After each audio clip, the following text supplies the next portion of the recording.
It's time to say goodbye to Kazbegi, and now we will be heading to Tbilisi.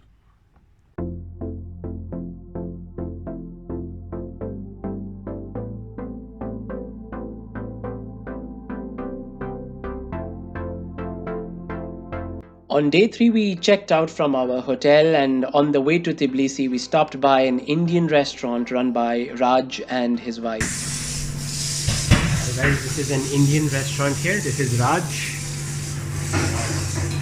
राज आप कब आए इधर? 4 साल हो गए। 4 साल हो गए, तो आपको यहाँ लोकल लैंग्वेज भी आ गई है। ज़बरदस्त। आप रहते करीब हैं? उसके ऊपर ही है। अरे वाह, nice.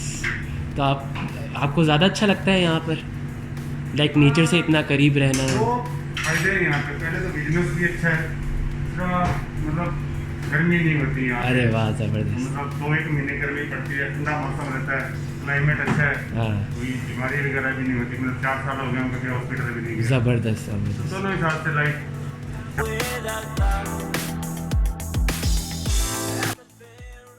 Guys, this is the Silk Road which starts from China and heads all the way to Turkey. This is also called E60.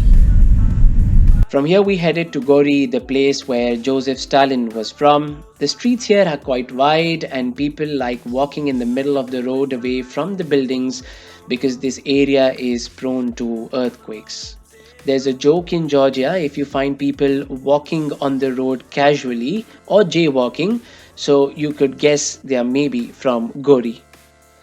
We then went to Uplistische Cavetown. Forgive me for my pronunciation. The ancient rocky town was ruined in an earthquake and built on the left bank of Mtskheta River, which is also known as the Qura River.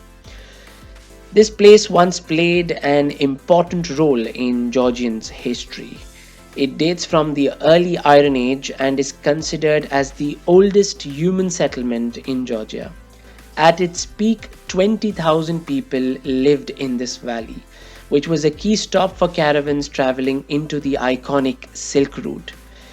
This valley or trekking is definitely not for kids and all those with any movement constraints. There are too many ramps, stairways, and tunnels over a rocky terrain.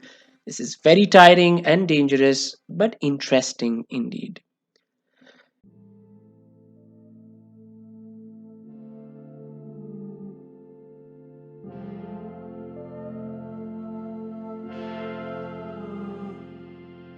From here, we headed to the old capital city of Georgia called Mtskheta. The city is tightly related to Christianity and preserves numerous sanctuaries that are dear to every Georgian. People also call this place the Second Jerusalem. I recommend you walk in this old town and do some souvenir shopping. Yeah, yeah, yeah. Namaste. Shukriya.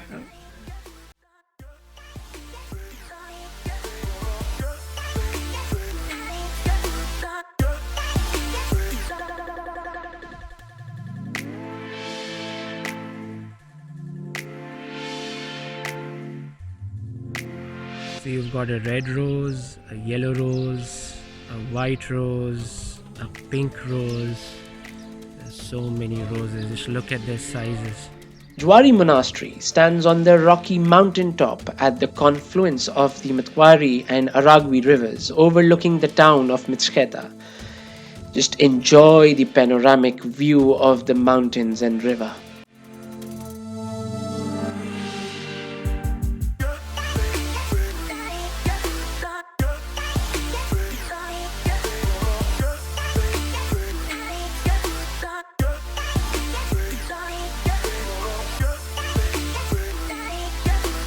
Our Airbnb was in a century old building from the Soviet era located on the hill in Old Tbilisi.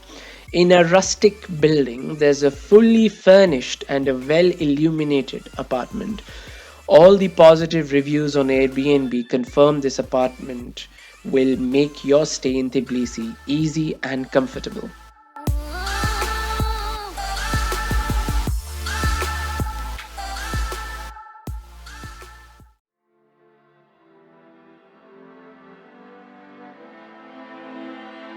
Day 4 started with a brief stop at Gombori Pass in the city of Telavi. Beautiful scenery along the route, part of the Caucasus Mountains range up to an altitude of 1600 meters above sea level. The views are stunning along the whole drive, but at this spot there is quaint coffee hut and a path up the nearby mountain that we walked up.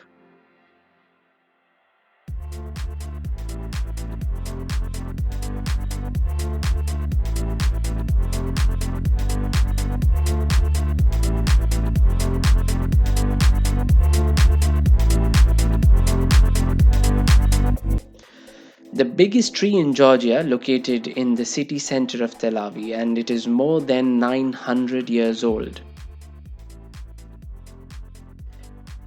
From here we headed to the Ilia Lake. Around the lake are located cafes, park and a couple of hotels which are being constructed. A few kilometers away is the famous Khareba Winery. This winery is famous for its 13 man-made wine tunnels that was built out of rocks. I do not drink, yet it was interesting to learn about how Georgian wines are produced and the strong connection it has with the culture. But that oil is not alcoholic, yeah? Yeah, I've been doing my like No harm. We took a minivan to the hilltop restaurant for a quick meal with serene view of the grape fields.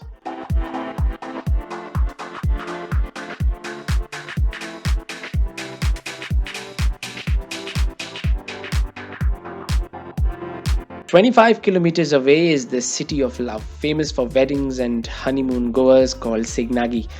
I think I have praised the views enough in the vlog. I will let you judge which ones are the best.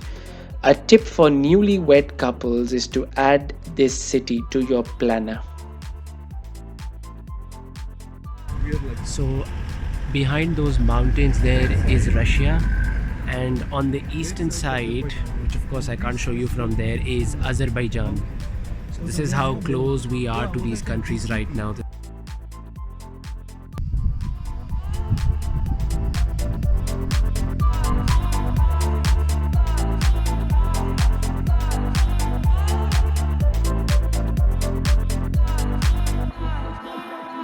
Madloba.